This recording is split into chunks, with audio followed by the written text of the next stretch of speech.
Sebenarnya soal dokumentasi di Malaysia ini dia soal sensitif.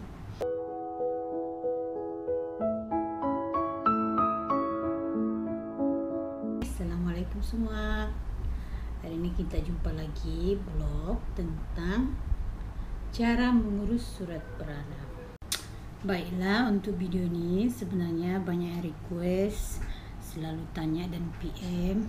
Sebab saya ada video ni video ni lama sudah sebenarnya saya upload. Tu pun cerita macam biasa-biasa sialah, cerita itu kan blogging, just blogging, cari view untuk jam tayang, kejar jam tayang tu, time tu rasanya macam biasa-biasa saja. Sebab saya sambil buat belon, lepas tu cerita-cerita, mungkin ada sesuatu yang tidak jelas juga lah di situ. So itu pun orang tak bagi tumpuan lah tentang video itu. Tapi selepas saya upload video ni yang memohon kewarganegaraan Malaysia, banyak pula yang PM, banyak yang komen, tanya macam-macam. Dan diorang tanya saya macam mana prosedur saya boleh memohon kewarganegaraan Malaysia. So untuk pengetahuan semua, saya selalu letak di deskripsi itu yang saya lahir di Malaysia tapi berwarga negara Indonesia, dan saya mempunyai surat beranak Malaysia, dan saya sekarang pakai pasport surat beranak. Orang panggil pasport surat beranak lah, tapi sekarang ni atas jaminan suami lah, dan tengah on the way urus nitip yang orang panggil penduduk tetap, yang my PR tu. So orang banyak yang tanya tentang macam mana urus pasport surat beranak. So dia ada tiga jenis cara pengurusannya. So macam anda mengurus surat beranak pasport surat beranak itu sebab mau berkahwin dengan warga negara Malaysia, dia lain juga caranya itu. Dan kalau anda mengurus pasport surat beranak itu untuk jaminan keluarga bagi yang berumur 18 tahun ke bawah, lain juga caranya. Dan bagi yang mengurus pasport surat beranak itu untuk jaminan kerja, dia lain caranya juga. So kita start dulu yang untuk berkahwin dengan warga negara Malaysia.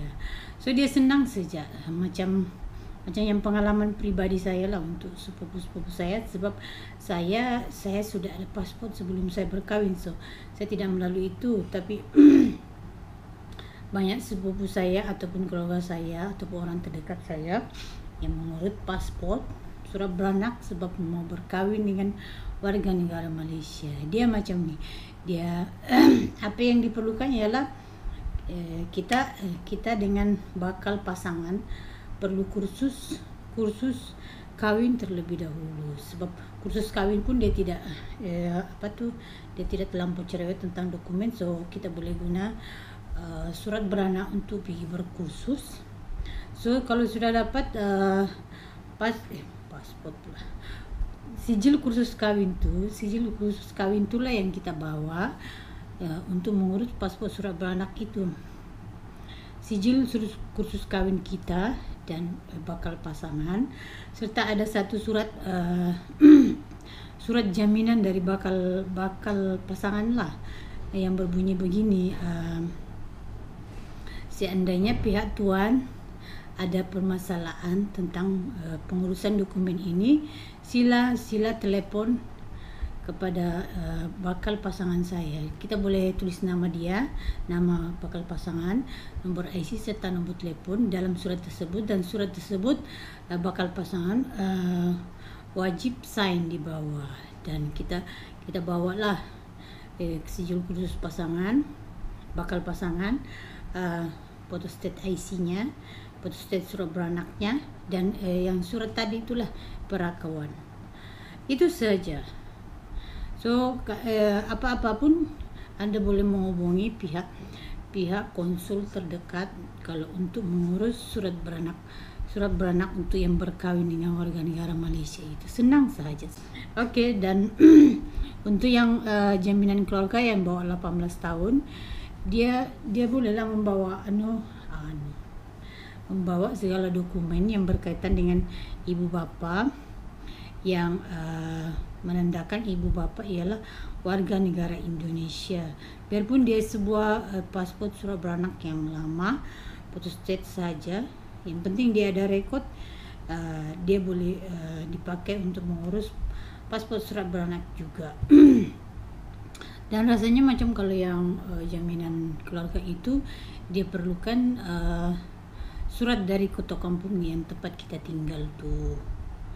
Dan kalau ada lengkap lah mak bapak, surat kawin dorang yang lama tuh, ataupun adik-beradik yang warga negara Indonesia lah.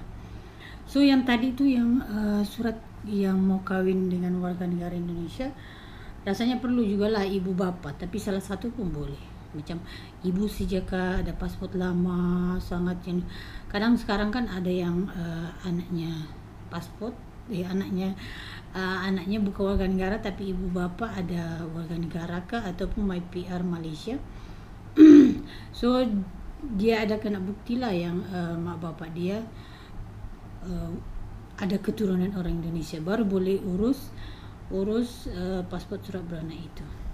So untuk jaminan untuk yang mengurus paspor surat beranak, untuk jaminan tu bolehlah membawa surat perkahwinan dari majikan yang berbunyi seandainya ada masalah perdokumenan.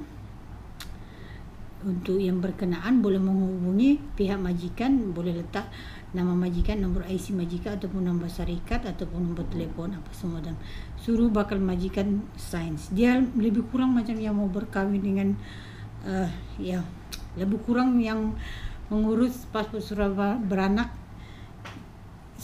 yang mau berkahwin dengan warga negara. Banyak surat dari majikan dan yang mengurus paspor sebab mau berkahwin dengan warga negara Malaysia itu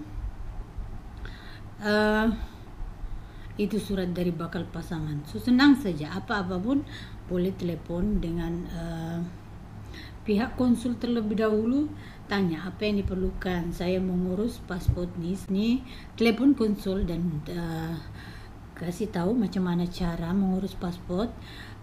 Kasih tahulah saya mengurus paspor ni sebab mau berkahwin, ataupun saya mengurus paspor ni sebab mau jaminan keluarga, ataupun saya mengurus paspor ni sebab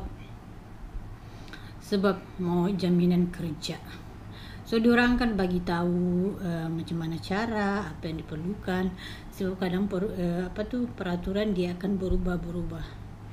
So apa-apa pun yang saya bagi tahu tadi mungkin dia ada termasuk lah, tapi kadang ada perubahan, kadang kita kena bawa saksi apa semuanya. So dia ada tambahan pro and kontra lah, dia ada tambahan yang apa yang saya cakap tadi ataupun kekurangan dari apa yang saya tadi. Apa-apa pun boleh komen di bawah dan tanya lagi apa yang patut, dan boleh request apa yang saya mau buat video. Apa yang saya tahu saya akan bagi tahu. Sebenarnya soal dokumentasi di Malaysia ini dia soal sensitif. Kadang kan yang begitu yang mau berkahwin dengan warga negara Malaysia, kadang dia ada kekangan dari keluarga bakal sebab diorang warga negara Malaysia, dan kita yang mempunyai surat yang rumit ini susah urusannya. Diorang pikir susah, sebenarnya senang urusannya. Yang penting kita rajin berusaha, rajin berurusan, dan rajin bertanya. Macam sekarang ni dia perlukan temu janji online, so telepon dululah baru kita pergi berurusan, dan senang sajalah. Kita boleh sediakan semuanya dan baru pergi supaya tidak bolak-balik pergi dan macam-macam lagi. So untuk next video saya akan kasih tahu macam mana mengurus untuk surat bujang, yang sebab kalau sudah buat surat bujang pula, sebab kalau sudah buat paspor surat beranak untuk berkahwin dengan warga negara Malaysia, dia akan perlukan lagi surat bujang dari konsul.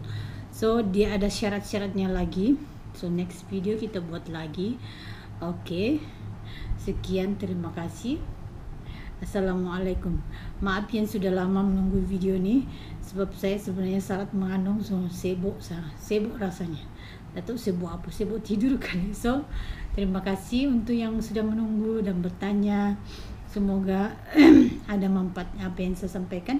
Assalamualaikum warahmatullahi wabarakatuh.